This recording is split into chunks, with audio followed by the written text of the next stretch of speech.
Hey there, I'm attorney Kelly Longtin from Kelly Longtin Law, and today I want to talk to you guys about why singles should worry about estate planning.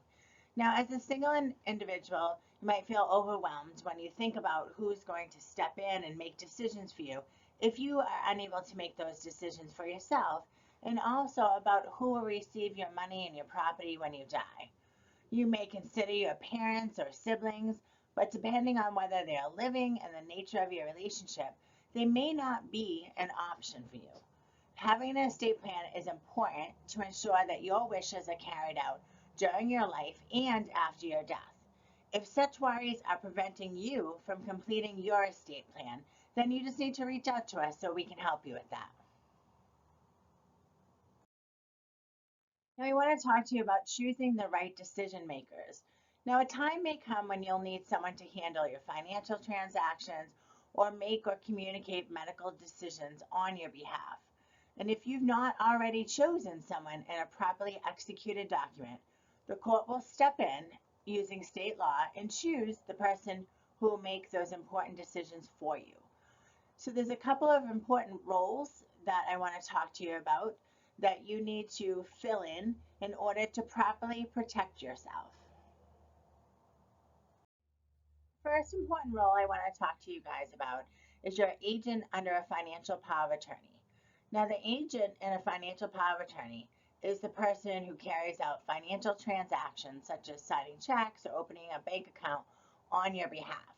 The duration and the scope of the agent's authority are spelled out in the financial power of attorney. No matter whom you choose, it's important that your agent be responsible, keep detailed records regarding the financial transactions they undertake on your behalf, and have the time to dedicate to this role. If you have no family member or friend whom you trust to manage your financial transactions, you can hire professionals to assist you with this. Next, let's talk about your agents under a medical power of attorney. If you can't communicate or make medical decisions, someone else is going to have to do that for you. By properly naming this person in a medical power of attorney, you retain control over who will make medical decisions on your behalf instead of allowing a judge to select someone to make such decisions. Now, when choosing this person, you must make sure that they will follow your wishes regarding your medical decisions and are available to make or communicate them.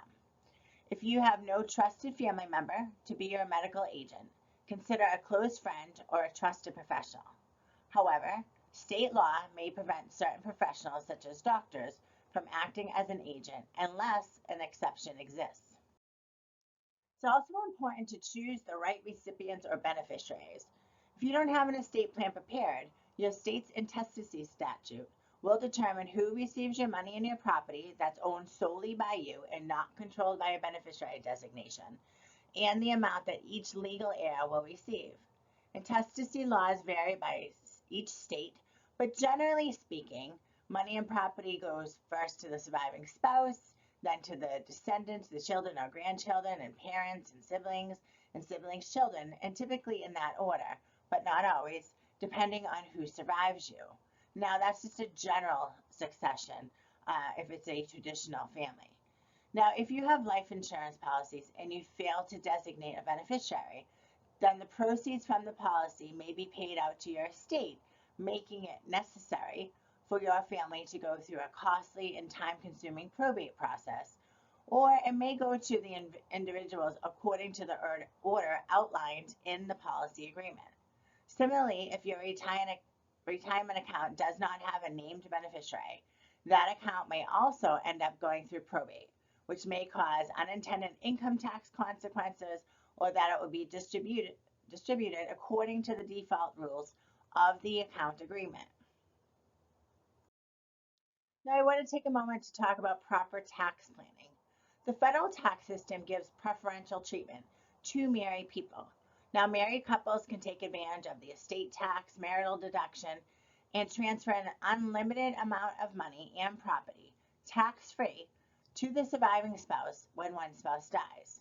In addition, married individuals are allowed to add any remaining part of their deceased spouse's exemption amount to their own exemption amount.